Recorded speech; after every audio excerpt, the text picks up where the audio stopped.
Okay, cool. So this is going to be lecture 2.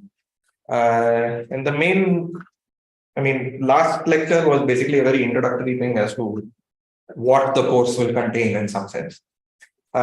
This time it's going to be a very basic, just to get ourselves used to some basic techniques that is used in many derandomization attempts. And that's what I'm going to be focusing on. But I don't know if everybody here has had a chance to take some sort of complexity course or something beforehand. So I'm going to do some, just like flash some very basic definitions that we might encounter. You don't need to know this very formally, but you'll get a sense of it as we go along. Hopefully I'm not muted or something. Okay, yeah, not muted. Good. Okay, so typically we are in the large part of complexity, you're interested in what are called languages. And languages is just a collection of strings. And you have some alphabet sigma, which most of the time you'll just assume to be 0, 1. And a language is just a collection of those strings that you say are a part of this language. So, okay. And you can equivalently think of this as saying that given a string, there is a function that tells you whether or not the string is in the language. So you can either think of languages as a subset of sigma star, or you can think of it as a function from sigma star to 0, 1. And normally, this is what we are interested in most of the time. We want to ask how easy or difficult is this membership question. I give you a string X and I want to know, is this string a part of my language or not? And we might be interested in how quickly can we figure this out, how much resources are we needing, etc., etc. And in general, there is generally this class called D time. D time just stands for deterministic time. This is a set of all languages that can be decided by some deterministic Turing machine in time t of n, where n I'm always going to refer to as the input length. So if I give you a string of length n, I expect this algorithm to run in time about t of n and decide correctly whether or not x is in the language. And most of the time, the most common class are like this p or p tilde as what we'll often think of as efficient. So p just refers to polynomial time, which is like saying that the upper bound on the membership should be bounded by some polynomial. That is, there is a fixed constant c such that you can decide membership in n to the c time. Okay, so that's what this is. And you could also say, okay, maybe I can't do it in polynomial time, but I can sort of do it in almost polynomial time. And this is called quasi-polynomial time, in the sense that it looks like 2 power some polylog of it. Okay, and this is called quasi-polynomial time. I'm just going to refer to as p tilde. There are just a few instances when sometimes the running time will start looking like p tilde. And that's the only reason I'm adding that in this slide right now. Okay. And then comes sub-exponential time. So sub-exponential time is one where so this is like previously these were all unions and this one is an intersection. It's an intersection over all epsilon greater than 0 and something that runs in time 2 to the n to the epsilon. That is, it is faster than 2 to the n to the epsilon for every choice of epsilon you can choose. Okay, so that's what sub-exponential means. Depending on context, this may be something that you might think of as a non-trivial algorithm. It may not be efficient in the standard sense of it, but nevertheless, you are doing something substantially better than what the naive algorithm perhaps is going to do or something. Okay, and then of course there is exponential, which is like saying that I'm going to run in time 2 to the n to the c for some constant c. Okay, it's sorry, 2 to the root n. 2 to the root n is in exponential, it is not in sub-exponential. So people who work in algebraic complexity, there are times when people say sub-exponential, they tend to mean it's in time 2 to the n to the epsilon for some epsilon less than 1. Okay, but historically sub-exponential meant this, in the sense that it is faster than exponential with respect to every epsilon or something. But unfortunately, there are some situations where sub-exponential is misused, like 2 to the root n. I think it's important because you said C greater than equal to 1. So 2 to the root n. I mean, it's also here.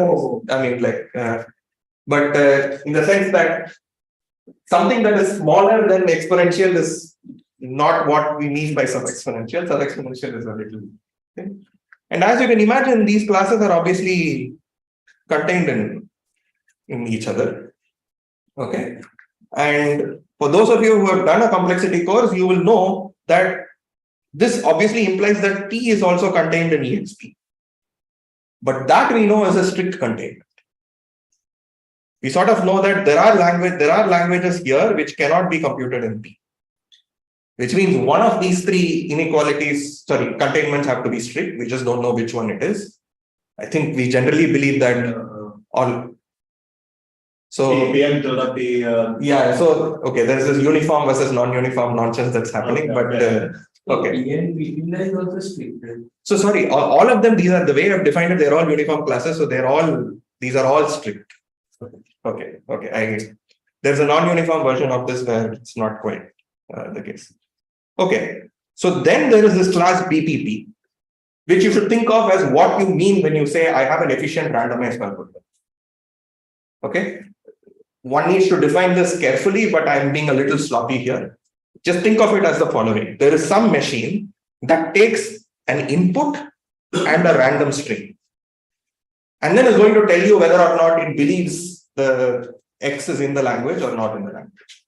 And I'm always going to assume that the random string is never too large in comparison to what X is. Okay. And what is the expectation? Obviously, it could be the case that, for a single X, maybe there are some choices of R that makes the machine accept. Maybe there are some choices of R that makes the machine reject. Right? Because it's now a function of both X and R. Depends on what sort of coin tosses you had. Okay. But what I want is the following. I want the error to be at most 1/3. By that, what I mean is if X was actually in the language, I expect at least 2/3 of the choices of R to result in the machine accepting. And if X is not in the language, I expect 2/3 of the choices of R to say the X is not in the language. Or in other words, at most 1/3 of the choices of R must put X in the language. There's nothing really special about 2/3 and 1/3. There are ways to amplify these things if needed, but this is the sort of the definition of BPP. Just mentally tell yourself that this is what randomized algorithms are. Randomized algorithms are nothing but it's a deterministic algorithm that got some auxiliary input, which is the random choices it's supposed to make. Okay, and there is some expectation of what this machine must do when this random choice varies for a fixed input, etc. Okay, good. So the first observation I want to make, this is sort of trivial, is that anything that can be computed by a randomized algorithm in polynomial time, you should be able to do this in EXP. Like you can just get rid of, notice that EXP there was no notion of randomness in it at all. Right? And we just want to say that, if you have an efficient randomized algorithm, you should immediately have an exponential time algorithm at least. And this is the derandomization attempt, like the basic derandomization attempt you can do, which is you just run through all the possible random strings.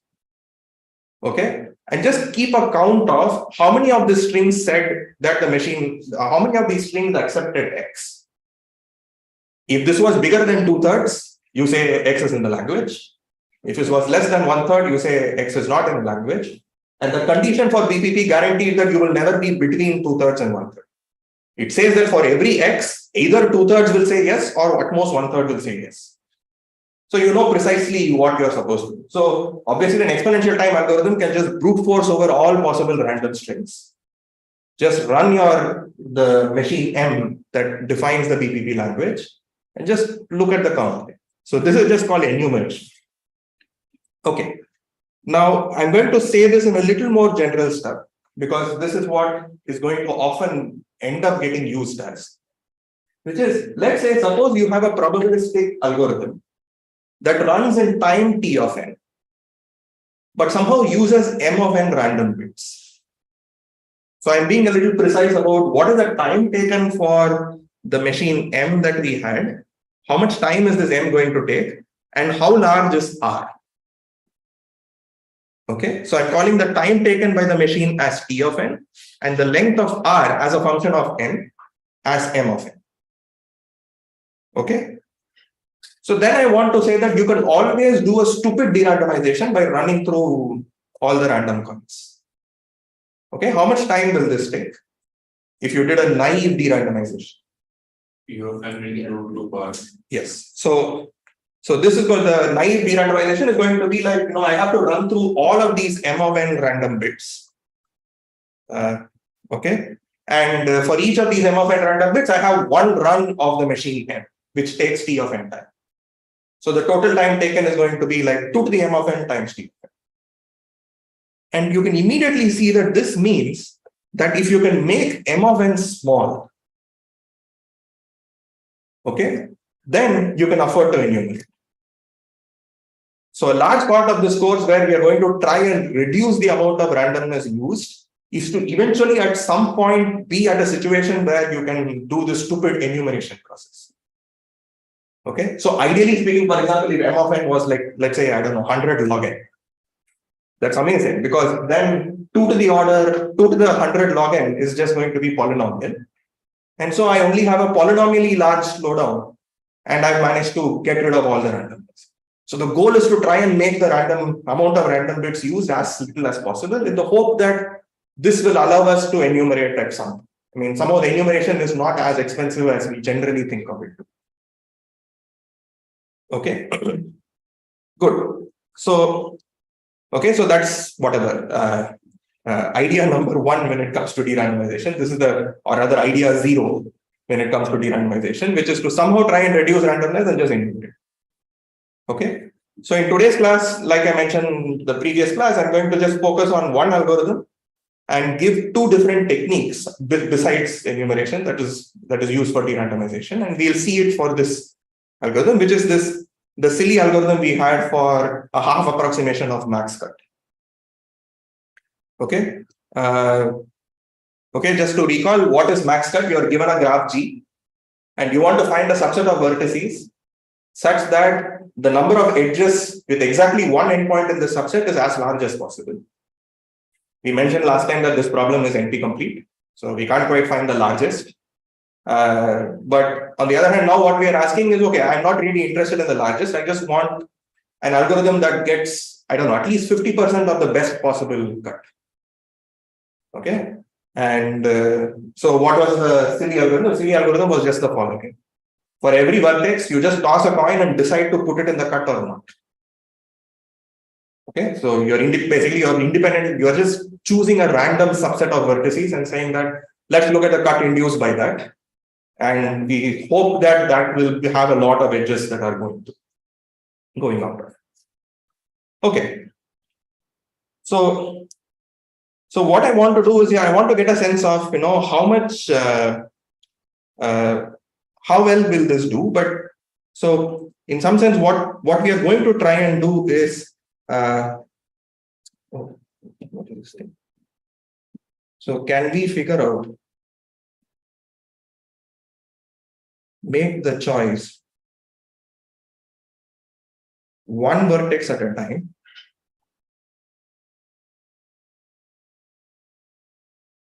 okay, and somehow not use randomness.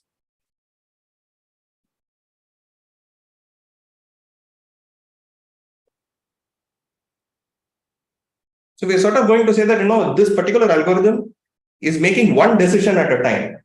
For every vertex, you think of the vertices in some order. Let's say you just label the vertices as 1 through n.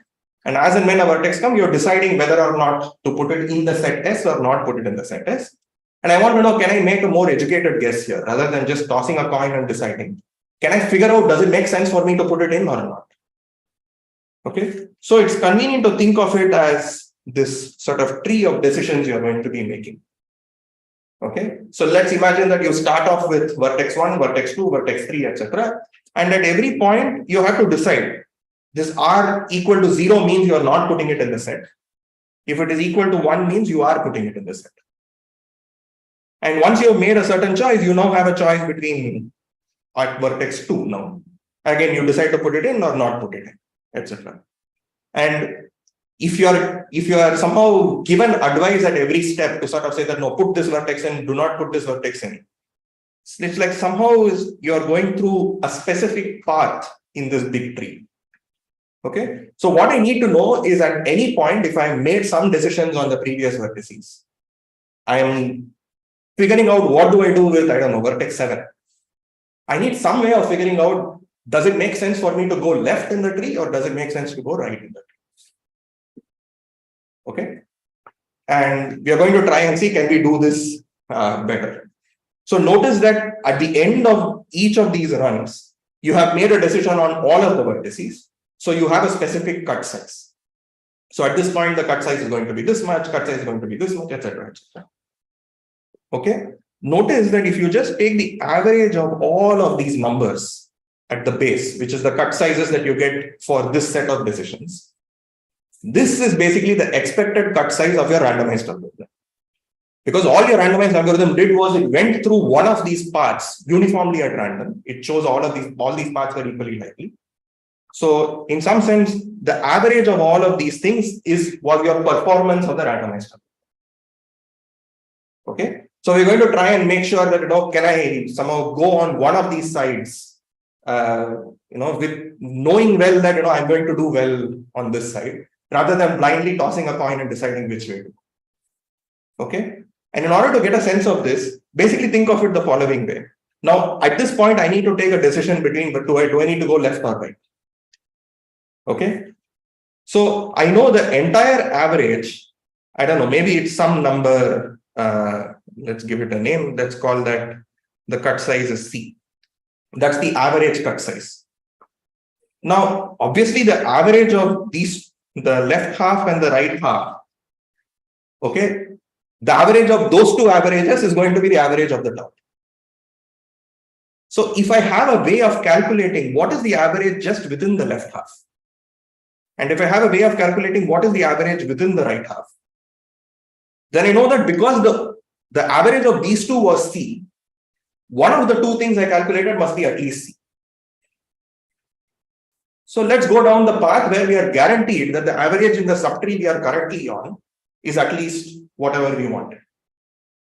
So that's going to be the goal. The goal of the algorithm is sort of very simple to describe, which is that the hope is you've made a set of choices so far.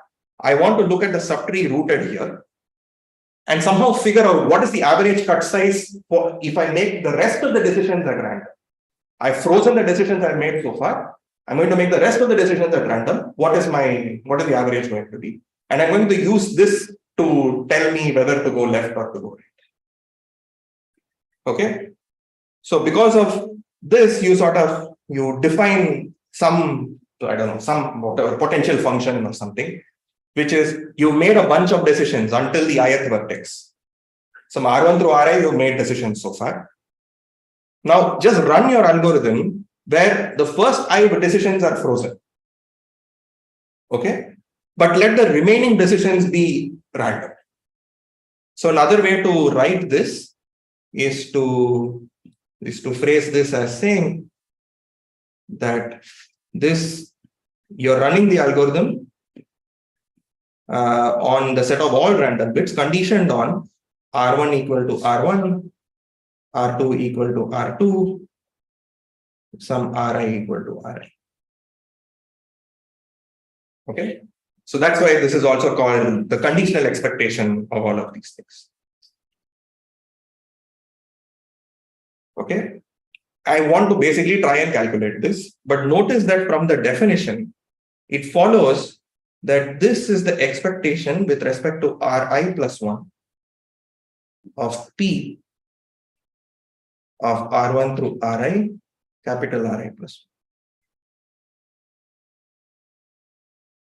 1. I mean, this is just saying that if I'm at some subtree and I have two children, the sum of these is going to be the average of those two is the average of the subtree. So there was a question, what is A of G, R? This is just what is the cut size produced by the randomized algorithm on the graph G with the random bits being R. Okay, so that's what this A is. Okay, so is this equality sort of clear? This is like basic, so this is like saying that you've made decisions so far. Just look at the next two decisions you are making. Average out those two subtrees. And you're saying the average here is the average of these two values. Now, this immediately tells you that there exists a choice for Ri plus 1 such that P of R1 through Ri comma Ri plus 1, this is at least as large as P of R1 through Ri. It's because it's an average of those two things. So one of them better be at least as large as the other. And so the algorithm is now just the following. If we can somehow figure out a way to compute this P efficiently for a given set of choices you have made so far, well, you just extend it by 0 and extend it by 1, figure out which is larger and go down that path. Okay. And okay, so this is just going to be the half of P of R1 through Ri comma 0 plus half of P of R1 through Ri comma 1. And notice that P of 0 was basically equal to the total number of edges divided by 2. This was the calculation that we did earlier, but let's do this calculation properly right now. So we're basically P of empty set is like saying you're just running the randomized algorithm. You have not made any decisions beforehand. You just run the randomized algorithm and you want to know how well is this randomized algorithm going to perform. Okay. So typically, what is the way of doing this? So this is just the expected A of G comma R as you range over possible random choices. And most of these things, the way you do is whenever you're trying to find an expectation of something, you try to write it as a sum of indicator random variables. Okay. So, and what is the sum of indicator random variables going to be? So this is going to be sum over all possible edges E. And I'm going to call this the expectation of IE, where this is just the indicator variable to sort of say, is this edge a part of the cut or not a part of the cut? Okay. And we vaguely set the calculation earlier. We do this calculation anyway a little later on. And this was the size of E divided by 2, because every edge, there was a probability half of it being a part of the cut and a probability half of it not being a part. Okay. But let's get a sense of, can we calculate this efficiently? Okay. So let's draw this picture. So this is the graph G that we have. So when I say I'm given R1 through Ri, what does that mean? Amongst the first I vertices, I've already decided which of them are a part of the set S and which of them are not part of the set S. So there is some, I don't know, let me put an SI here just to indicate that this is what it is at the ith step. These are vertices that are definitely in the set S. These are vertices that are definitely not in the set S. And then all indices beyond I plus 1 onwards, we have not made decisions on them. The rest are these undecided sets. Okay, so formally speaking, this SI is going to be the set of all vertices Vj such that j is less than or equal to I, and the corresponding Rj was set to 1. Okay, Ti is basically the set of all these things where the corresponding Rj was set to 0. Okay, and U is the set of undecided vertices. Now, can someone tell me what will this value number be? P of R1 through Ri. You know, concretely, what do you expect this to be? Number of undecided vertices. Not quite that. So, okay, so there are multiple kinds of edges that we have currently. So there are edges with SI or TI. Sorry, was there someone who was saying something? Will it be just E of SI comma TI by 2? Okay, E of SI comma TI will also show up. Number of undecided edges plus by 2 will also show up. So okay, so there are some edges which are completely within SI, or maybe the some edges completely within TI. They are never going to be a part of the cut, no matter what you do to the rest of the vertices. Okay, then there are some edges that look like this. Those edges are always going to be a part of your cut, no matter what you do to the rest of the vertices. And then there are edges that have at least one endpoint outside of SI and TI. Maybe there could be edges of this type, or maybe they're edges of this type or this type or something. Now notice that depending on the choices you make subsequently, every such edge has a probability half of still showing in the cut. So if it has only one endpoint, well, you need to make the right decision on the other vertex. If both endpoints are there, then those two must now be put in different things. So therefore, what you now have is that P of R1 through Ri, this is going to be the current cut size between SI and TI plus half the number of edges, I'll just call it E undecided. That is, these are edges that have at least one endpoint in the undecided set.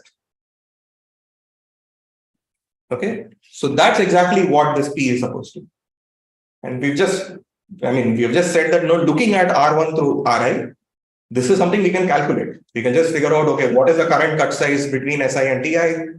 How many of these undecided edges are there? And this is a number we can calculate ourselves. And therefore, the algorithm now is basically just extend it by 0 or 1, see which of them is larger, go through that path. Okay, and that's in some sense, the full algorithm, which is at any point you keep track of a current set S, current set T, and current undecided set. And you make these two calculations. That is, what happens when I extend it by 1, and use that to make a decision on whether you want to put it in the set or not put it in the set. That's it. And this is the algorithm. In fact, if you think about it, and what is the decision actually going to be, it has a very nice greedy strategy that you can take. So every time you have a new vertex, you ask, does it have more neighbors in S or more neighbors in T? Okay, and just make a call based on that. If you really figure out what is the difference between these two values, it will just turn out it's the number of neighbors that a vertex U has in S minus the number of neighbors it has in T. So you're just going to use the sign of that to decide whether to go this way or that way. It's a very clean sort of greedy algorithm that you're following. Okay, are there any questions about this algorithm? Hope this is clear. Okay, so often this algorithm is shown as a greedy algorithm in this way, but this is just a way of interpreting the greedy algorithm as something where you're looking at this conditional expectation and taking a decision based on that. But so let me give you another example, and I'll tell you right away that this is going to be one of the questions in problem set 1. Okay, and again, by the end of this class, we're going to see two different ways to solve this problem, or rather, one of the ways I've shown you already. We'll do one more way, but the problem set 1 will explicitly say to use the above technique for this problem. Okay, so some of you may have come across this thing called 3CNFs. A 3CNF is just basically you're given a collection of clauses. Okay, and each clause is like an OR of literals. And the 3 refers to the fact that the number of literals in any clause is at most 3. Okay, like for example, some of the clauses could just involve 2 variables, or maybe some of the clauses just involve 1 variable or something. Okay, so you think of this as a bag of clauses that's given to you. Okay, and something that you may have seen in your complexity course or something like that is this. You don't quite see max CNF set, but what you normally see is CNF set, where I give you a formula and I give you a set of clauses, and I ask, is there an assignment that satisfies all of them? Okay. Like an even stronger ask could be, can you give me an assignment that satisfies as many as possible? 1 second, my thing is just frozen. Okay. Okay, can we give an assignment that satisfies as many clauses as possible?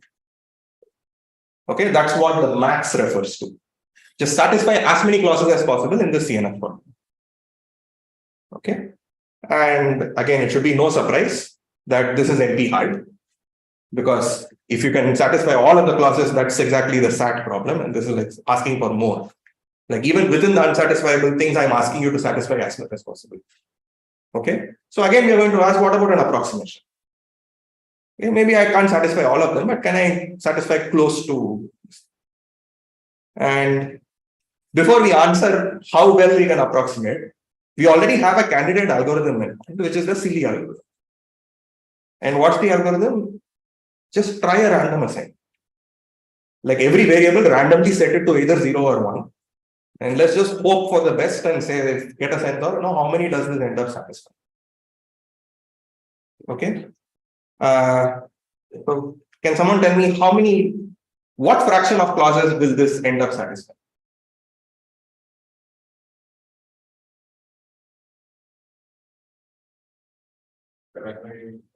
Good. So if we now ask, what is the expected number of satisfied clauses by this thing? This again is like a sum of indicator random variables, one for every clause. So let's just focus on one clause and ask, if I pick up a random assignment, what is the chances that this clause is satisfied? So if this is a clause of length 3, that is, it has 3 different literals in it, and they're all ORs, there's only one way to falsify it. So among the 8 possibilities, the relevant possibilities for the variables that show up here, only one of them is bad. So the chance of you satisfying this is 7 by 8. But of course, if it's a clause of length 2, for instance, the chance of you satisfying this will be 3 by 4. And so on. So it depends on the size of the clause. But certainly, one can sort of, if all the clauses have length 3, in general, I sort of want to say, sorry, I should have put at least. What do I need to do here? So I am being a little sloppy here. This is like saying that if all the clauses have length exactly 3, then each of those clauses have a chance of 7 by 8 of satisfying them. Or at least 3. Yeah. Okay. If it's at least, we were talking about 3 CNF, so it's at most 3. But if you wanted to do this calculation carefully, it really depends on how many length 1 clauses do you have, length 2 clauses you have, and length 3 clauses you have. It's not quite that clean.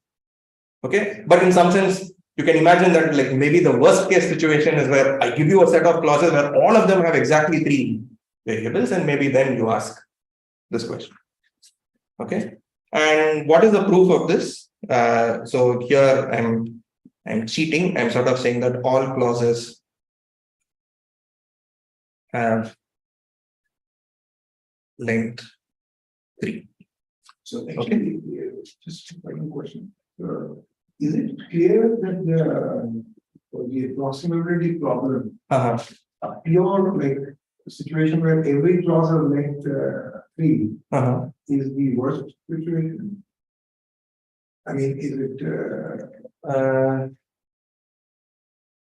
not clear? Yeah, it's not clear to me. Yeah. Okay, I'll come back to that point. So I'll soon make that point. So again, what are we going to do? We are going to sort of say that, let's create an indicator random variable IC, which is equal to 1 if A satisfies C and 0 otherwise. Okay. Then the expected number of clauses that are satisfied is just going to be the expectation of sum of IC, which by linearity of expectation is sum of expectation of IC. And because IC is an indicator random variable, it's just the probability. And this is going to be m times the probability that a single clause, I'm assuming that all of them are of length 3. So they're all going to be the same number. Probability that C is satisfied which turns out to be 7 by 8 times n. But again, as I mentioned, that if the clause lengths are a little different, this number will appropriately change based on how many of length 3 you have, how many length 2 you have, etc. Okay. So in problem set 1, what you will be doing is basically de-randomizing this algorithm, which is, once again, you are making a choice for every variable. You need to decide, does it make sense for you to make a choice of setting xi equal to 0 or xi equal to 1? Okay. And it's just that this is one of these things that doesn't look like a greedy algorithm. It's not one of these things where you set it in a way that satisfies the most number of clauses. You need to be a little careful about how many did I make from 3 to 2, how many did I make from 2 to 1, sort of. One needs to be a little careful about this calculation.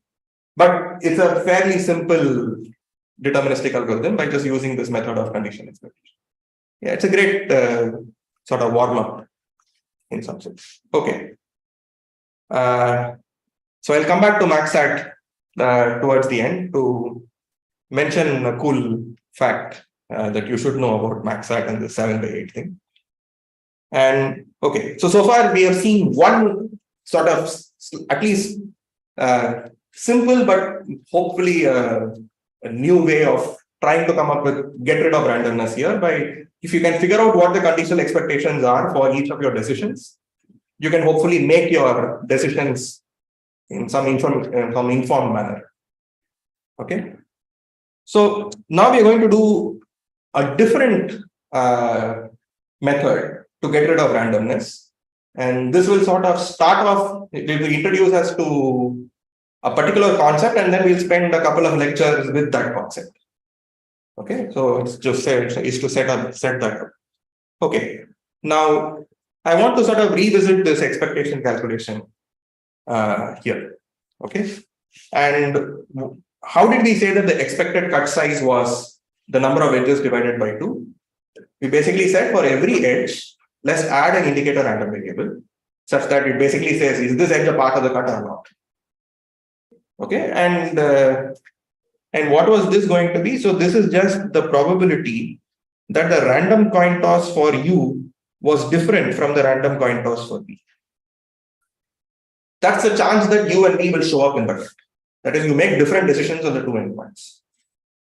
Okay, and this is the probability that Ru is equal to 1, Rv is equal to 0, plus probability that Rv is equal to 1, Ru is equal to 0. Okay, and this is an equality because these two are sort of disjoint events, right? And each of these quantities is a quarter because Ru and Rv are independent. So there is a probability half of setting Ru to be the value you want.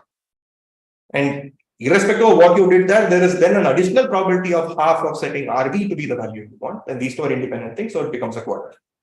So it's like a quarter plus a quarter, and therefore this is a half.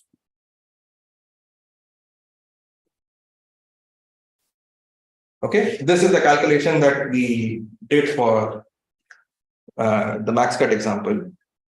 And now we sort of look at this proof and we basically say that, no, what did we really use about all of these R's that were there?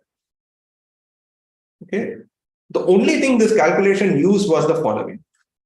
That is, if u and v are two different vertices, then the probability that Ru is a certain value and Rv is a certain value, this splits as the probability of just whatever happens for Ru times whatever happens for Rv. Okay, so that's what we use. Obviously, if all the R's are independent, of course this will be true. But this is not asking for all the R's to be independent. In fact, I don't really care about what happens with three vertices. I'm not expecting that probability that Ru is equal to a certain value, Rv is equal to a certain value, and then Rw to be equal to a certain value to sort of split into three things, etc. It could be the case that once you know what happens for u and v, what happens on W is maybe completely determined. Okay, so it could happen. But even if R satisfied that property, the above proof would have continued to work. So this is one thing that tells us that the above randomized algorithm didn't really use the fact that the R's were completely independent. What it wanted was the R's to satisfy this particular property. Okay, and this concept is called pairwise independence. Okay, pairwise independence, we'll formally define it in a little bit, but what that means is the following. Look at two coordinates. If you just forget about all the remaining coordinates and just focus on those two coordinates, they will look completely independent. Okay, but there is no expectation that three coordinates must look independent or anything of that sort. The only expectation here is that for any two coordinates you choose, the marginal distribution on those two coordinates must look independent. Okay, so we're going to basically ask, are there distributions, obviously not uniform, with these properties?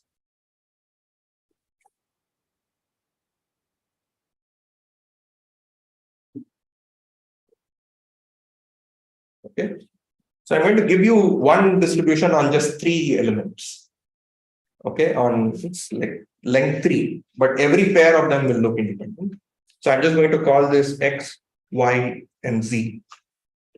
Okay, and it's going to be 0, 0, 0, 0, 1, 1, 1, 0, 1, and 1, 1, 0. Okay, so on three variables, or rather three coordinates, if you think of the uniform distribution, there are 8 possible strings you could have had. And the uniform distribution chooses one of these 8 strings at random. But this one, there's only 4 strings here. Okay, and somehow these 4 strings seems to have the property that if you focus your attention on any two, I don't know why the bottom part is getting cut off.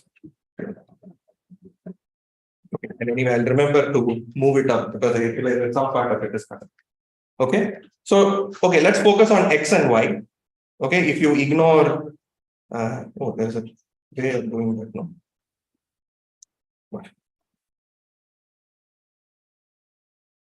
So if you ignore what happens here, then notice that X, Y basically takes all 4 possibilities equally likely. So they look completely independent. Okay, and if I just focus on X and Z, once again they take all 4 possibilities and they look completely independent. And similarly, if I look at Y and Z, they also take all 4 possibilities and they look completely independent. So this tells you that if you have a max cut instance on 3 vertices, you know what to do. Okay, but that's not helpful. So what you would like to do is come up with a general construction of pairwise independent distributions, which hopefully uses far fewer strings than 2 power n possible decisions you could make. Okay, so let me define this construction. So I'm going to think of n as being some 2 power k minus 1. Okay, otherwise you just choose the whatever. You choose a k large enough such that 2 power k minus 1 is bigger than n. Okay, so k is like, you think of k as about log n. Okay, and this distribution is going to first toss coins b1 through bk, which are uniformly at random from 0 to 1. So I'm going to give a string of n bits r1 through rn, but every such string of n bits is going to depend on k such decisions. Okay, and the set of n coordinates, which is like 1 through n, I'm going to identify this with non-empty subsets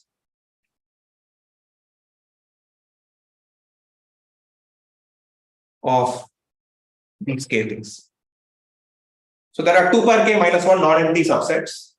You fix your favorite ordering of these subsets and you decide to call R1 as one particular set S1, R2 as some other set, etc., etc. Just write the sets in some order. Okay, and what is the bit RS supposed to be? I've written S here. Think of S as somewhere it shows up in this list of non-empty subsets. What is RS going to be? You just take the parity of all of the bits that are in S. Okay, and by parity, you just mean if there is an odd number of these BIs that are 1, then RS is 1. If there is an even number of BIs that are 1, then RS is 0. So is the construction clear? So for example, for n equal to 7, the construction sort of looks like this. So it's like these are the single element sets, B1, B2, and B3. And then there is the sets of size 2. The parity of 1 and 2, the parity of 2 and 3, the parity of 1 and 3. And then there is one set of size 3. Okay. So of course, for different choices of these, I have a different n length string. But the number of different choices of B is just 2 power k. In comparison to number of possible strings you could have had, which is like 2 power n. Like if you made an independent decision for each of the n variables, there are 2 power n possible strings, but I'm giving you a distribution that only has 2 power k strings in it. Okay, is this okay so far? Is the construction clear to people? Okay, good. So what we are going to show is that this actually yields a pairwise independent set of bits. Now, why is that? So what do we need to prove for it? We need to basically say, focus on 2 coordinates. I want to say restricted to those 2 coordinates, saying this must take a particular value and this must take a particular value. The chance of that must be 1/4. That's what we want to say. So let's fix 2 coordinates. And here coordinates refer to subsets. So there are 2 subsets S and T. Okay, and let's just, without loss of generality, assume that there is something in T which is not in S. Okay, let's call that J or something. And I'm interested in what is the chance that RS takes a certain value and RT takes a different value. Need not be different. RS takes a certain value and RT takes a certain value. Okay, and what is this? Generally, whenever you have a joint event, that is, you want RS to be equal to alpha and RT to be equal to beta, you can always split by conditioning on the second thing. You can always write it as RS equal to alpha times probability that RT equal to beta conditioned on the fact that RS is equal to alpha. The whole point about pairwise independence is to show that this condition doesn't matter. Okay, even if you condition, it's not like you're changing that probability. Okay, now let's just write down what RS and RT are. Now notice that RT is nothing but you take RS and then you add together all the things in T which were not in S. So I should have, am I mixing something? So I also need to add, so this is plus this is all the things in S that are not in T. Right.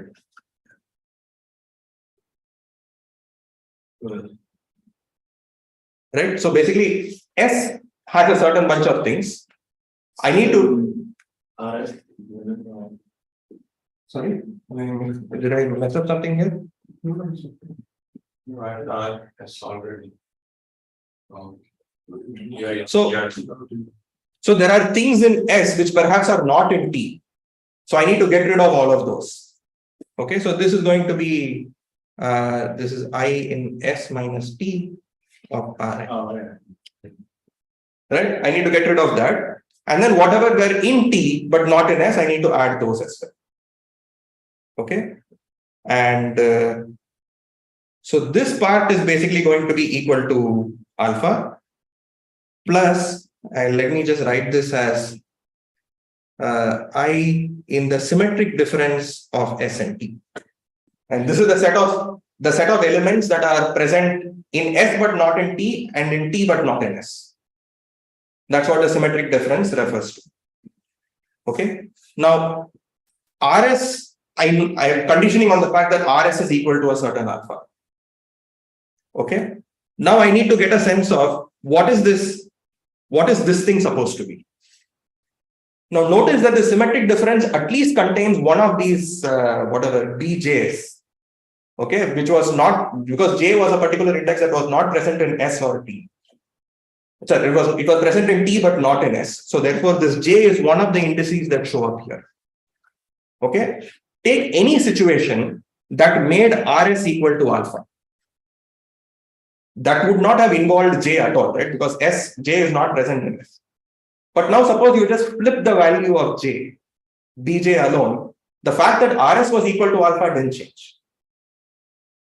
Okay, but on the other hand, this parity sort of flips. So in some sense, all I'm saying is that because this guy is uniform, this particular thing is also going to be uniform. And therefore, the chance that it takes a specific value, whatever beta that you cared about, is just half. So even if you conditioned on the fact that whatever RS was equal to alpha, this probability is still half. And that basically tells us that this is a pairwise independent distribution. Okay, it's not a complicated proof, but it just it's carefully separating the variables you want to condition on what you don't want to condition. And parities allow you to do this. No, I'm just not being rooted, but I'm just saying that it's probably a little cleaner to not go into this I in S minus T.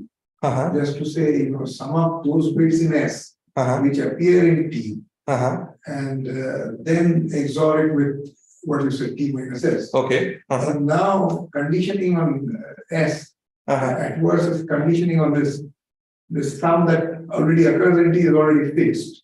Yeah? Oh, okay. And then you just get completely random. Okay. There are probably several ways of looking at this thing. Okay, good. So this immediately gives us the following randomized algorithm. Just run your old randomized algorithm, but now using these random bits. Like use the pairwise independent distribution now rather than running it with the uniform distribution. The advantage of running it with a pairwise independent distribution is that you can actually now afford to enumerate. So your K was only like log n. So you can actually try out all the possibilities of B1, B2 to Bk. And that only incurs an extra n cost. And so you just try out all of these possibilities. The expected value on all of them is going to be E by 2. So it better be the case that one of these strings is going to give you at least E by 2. Okay, and that's what this algorithm does. This algorithm basically says, so the randomized algorithm would have been choose B1 through Bk at random and run the algorithm. But this is the enumerated version of that. Just try out all possibilities of B1 through Bk, run your algorithm with these random bits, and see whatever is the best cut it has produced, just output that cut. And you're guaranteed that you will have at least half the edges in the cut. Okay, so let me just pause for a moment and get a sense of where what we saw. The first thing that we did was this method of conditional expectation, which is to get a sense of what is happening at every decision you are making. And every decision you locally check, is it more useful for me to make the decision of Ri equal to 0 or Ri equal to 1? And if you can calculate those conditionals correctly or quickly, then you can use that to make an informed choice as to which one. Okay, and this will show up a lot later on also. Like there are many sort of fundamental results that sort of use this one principle. There's this Goldrake-Levin theorem. There is a beautiful proof of, I think it's Kushilevitz and Nissan proof that actually has the same tree behavior where you calculate the total weight in my subtree. So this idea shows up a lot. There are many data structures, this sort of, I don't know if people are seeing these sort of range data structures where you want to calculate mins, min ranges and so on. So these segment trees, etc., follow this sort of an idea, and it's a very natural thing to have. Okay. Yeah. So and here it's just that it naturally the expectation naturally has this structure. So if you can somehow sit on a subtree and then just look at what is the total expectation in my subtree alone. If you can calculate this quickly, then you can basically use that to make your decisions. That was That was one method. And the second method was something completely different, which was to look at your proof as to how did you say that your randomized algorithm has a certain performance guarantee. And you look at your proof and then you ask yourself, what really about the random bits did I use in this proof? And here you notice that the only thing you cared about is what happens when you look at vertices 2 at a time.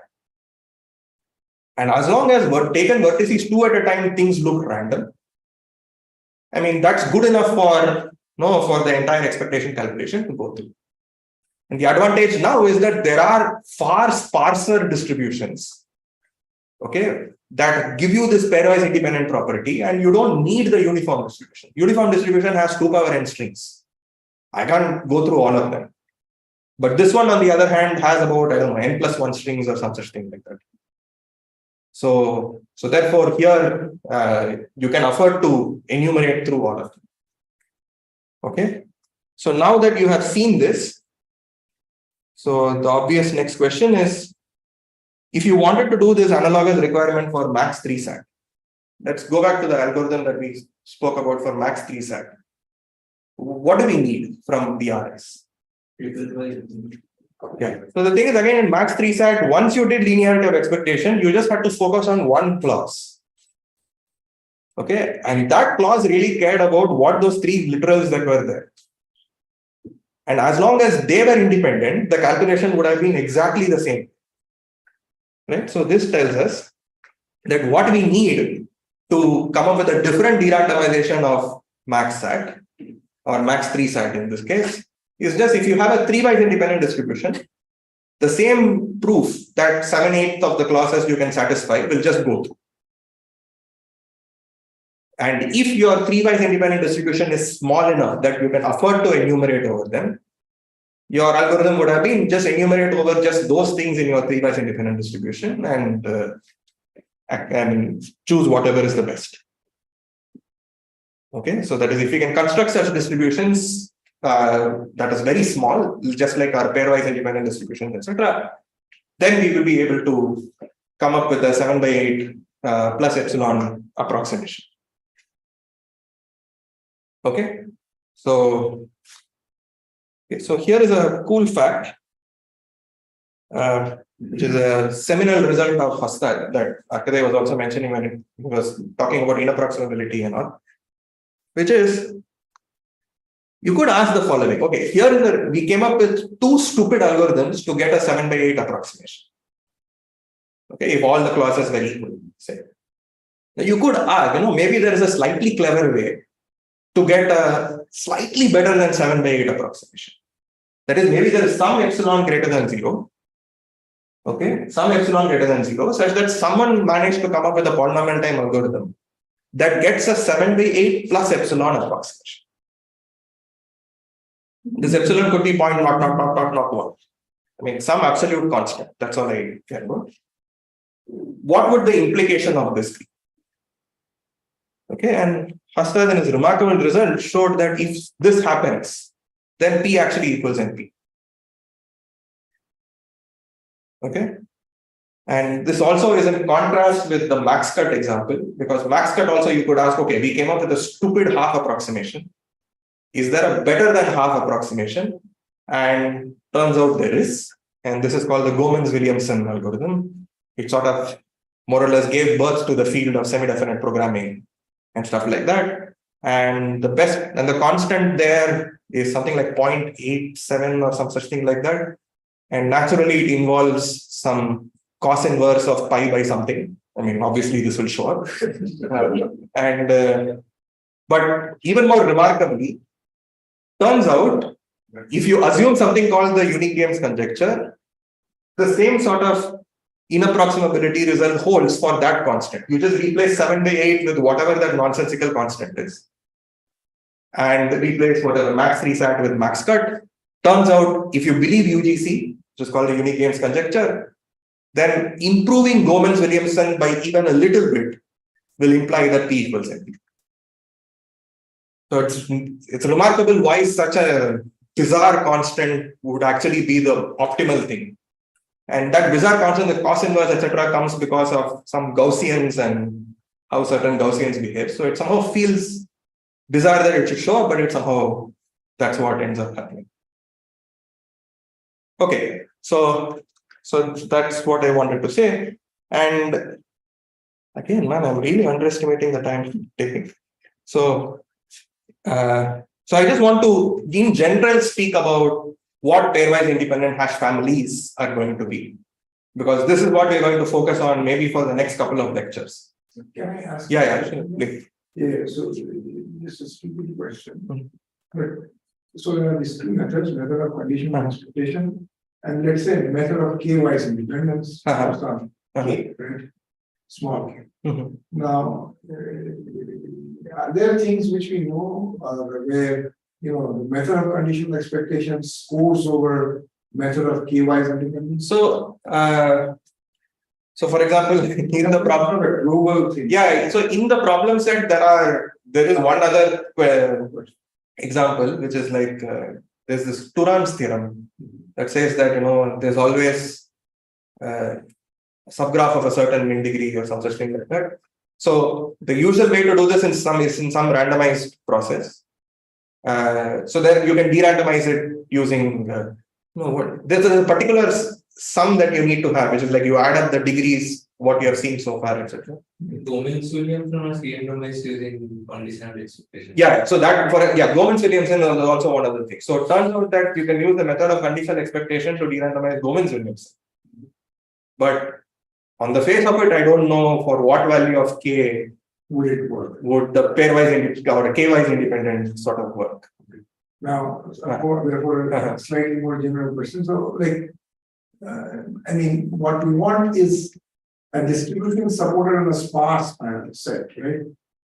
Yeah. So, and I guess we expect that all of these can be converted into a nice distribution over a sparse set, which would de-randomize the other. In power case, particular,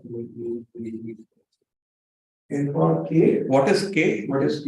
K, which one tables independence on index? Oh no, but I think the Arkade was asking a more general thing. He's saying that if you know that the method of conditional expectation works, does that always mean that there is a sparse distribution that will get? Yeah, actually, I don't know of something. I mean, that, a special case would have been a case. Would have been, yeah. That's why I asked that first. yeah. And then I'm asking a more general question. Yeah, because some of the method of conditional expectation is something very specific to the instance you currently have. Right. Whereas the sparse distribution seems like a more global ask. So it somehow feels like a. But some such thing should exist, right? If you believe something like PRB, it will always work. Yeah, It's a very special case of the philosophy that PRB will de-randomize everything for us. Okay. Yeah. I mean, the method of conditional expectation is a very specific situation, right? I mean, so in this case, does such sparse distributions always work? It never occurred to me. The lecture is nice way to think. Okay, so I at the moment I don't have an answer to your question, but okay, good. So now I'm going to sort of define a more general setup, and this is what we will be dealing with for the next couple of lectures. I mean, like it looks like I had time to actually do more of this, but I guess I didn't write much. Okay, so we're going to in general talk about what is called a pairwise independent hash family. Okay, a hash function is just a function that maps a particular domain to some other domain. Okay, and throughout in Salil Vadan's notes, he follows this terminology that 2 power a small letter is always a capital letter.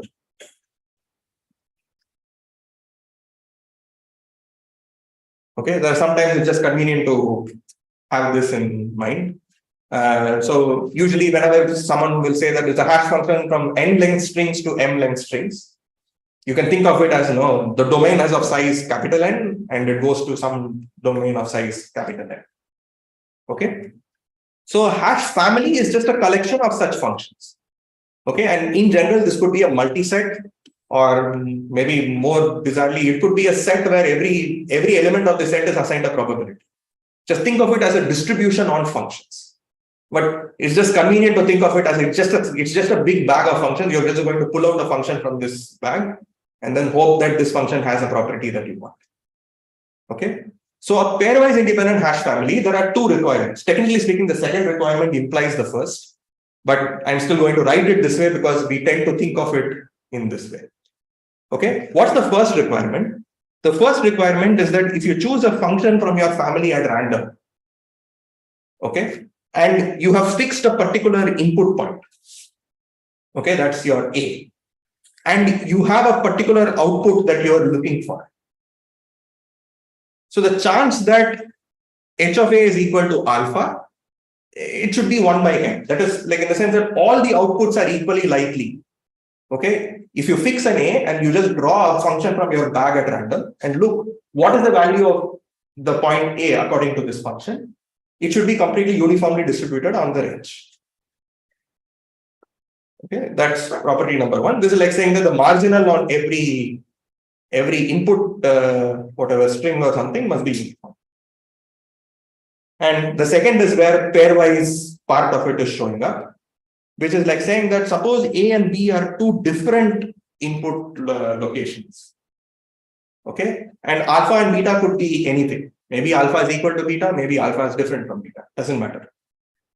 Okay, you want to say that if I again pick a function from the bag at random, the chance that at A I take the value alpha and at B I take the value beta, this must look like as if each of them were assigned values independently at random in the range. So if I were to assign it independently at random, it would this would have happened with probability 1 over n squared. And I want this to happen for this specific bag of functions. Now, obviously, if h is the bag of all possible functions from n to m, then of course this is satisfied. So in some sense, this is a pseudorandom object in the sense that this is the property that the set of random functions satisfies. And I'm hoping to build a smaller bag, not necessarily involve the set of all possible functions. That still gives me the two guarantees that I'm hoping for. Okay, so far so good. Okay, good. So I want to say we have just seen a very specific instantiation of such a hash function. Can someone say what, like in some sense, from what domain to what domain, etc.? We saw some pairwise independence there where we picked some random bits and then did something. And I want to just phrase it in this language. Yeah, so this is the set of all hash functions from, okay, let me call it small n in this case, it's unfortunately not capital N, to just a set of two elements which I can identify with 0. Oh, sorry, it just doesn't show up. Okay, I think this bar is hiding on a bunch of things. Okay, now why is this? So I want to sort of say if someone gave me a function from capital N, whatever, from this to 0, 1, notice this is equivalent to just thinking of it as h of 1, h of 2, h of n. That is, if someone gave you an n-bit string, you can think of that as saying for every index, I'm telling you whether it should be 0 or 1. So it's sort of equivalent in that sense. Okay, and what is this hash family? So the hash family is given by h involving b1 through bk.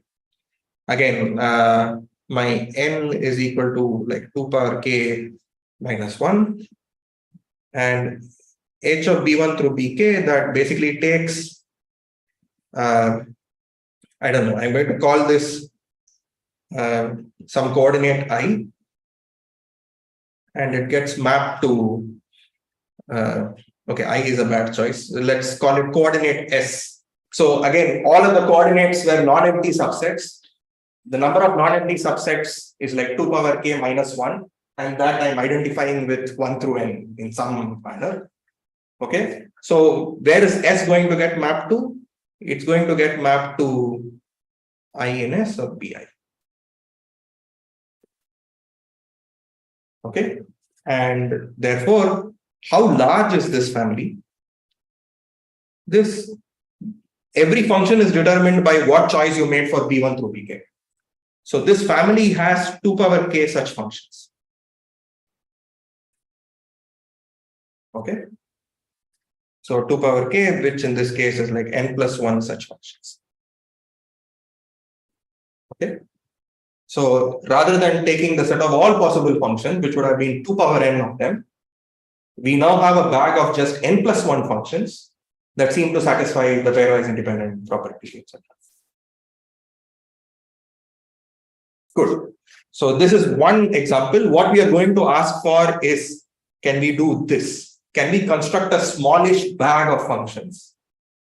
Okay, that where the range is not just 2 elements, but maybe it has more elements. Can we construct a function that has that property? And in the next class, we will see how to construct that. And it will be one of these things that it's so general that it won't just work for pairwise. If you want a k-wise independent things, there's a very natural, there'll sort of be one of these knobs you can just turn, depending on what k you want, and it will just naturally yield other things. Okay, so that's going to be the focus of the next lecture. But I will also give a sense of, so what is going to happen in the next lecture is going to be, we're going to construct such families, these pairwise independent hash families, and in general, k-wise independent hash family. And we're immediately going to just apply this to sampling and see what happens. What do I mean by immediately applied it to sampling? Let's go back to what we did for max cut. Max cut, the natural algorithm, which was a silly algorithm, was using independent random bits. Then we observed that, actually we don't need independent random bits. If we use pairwise independent random bits, that would have been good enough. So we use pairwise independent random bits, and it let us sort of enumerate over all of them. So we're going to go back to our sampling question and say that suppose I wanted to construct a sampler, that is, I'm given access to a function and trying to estimate what its expected behavior is. There was a natural algorithm, which is I randomly sample x1 through xt or something, count how many of those things the function value was 1, and use that to get my estimate. So we are going to ask, suppose instead of doing it independently, suppose I managed to sample it in some pairwise independent fashion. That is, I didn't really do things independently. What is going to happen in such situations? Like, is my estimate going to be so terribly off, or I can still say something about it? So that's going to be the focus on this thing. And we will often see that, there are many, many instances when if you could do something in some independent fashion, mostly with k-wise independence, you can get a lot of similar guarantees.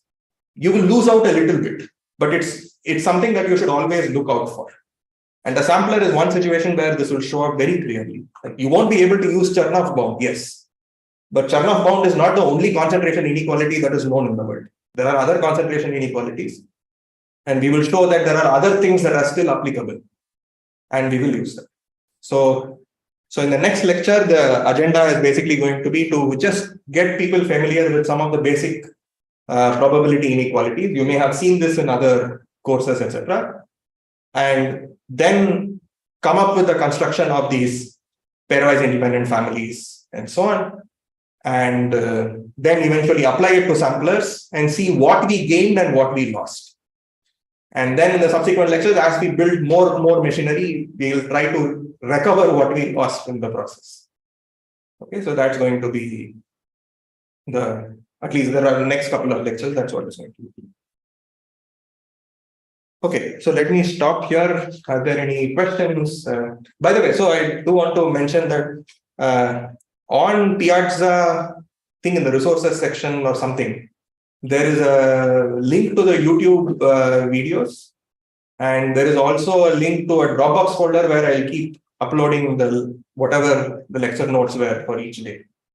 So that should be accessible to you. If you don't have access to Piazza or something, just let me know. I'll be happy to share it. Okay, and very likely on the next, which is 29th, I guess. 29th is Tuesday. 29th is when I will release the first problem set. And it will be the case that I think the last couple of questions in the problem set, you may not have seen enough to attempt them immediately.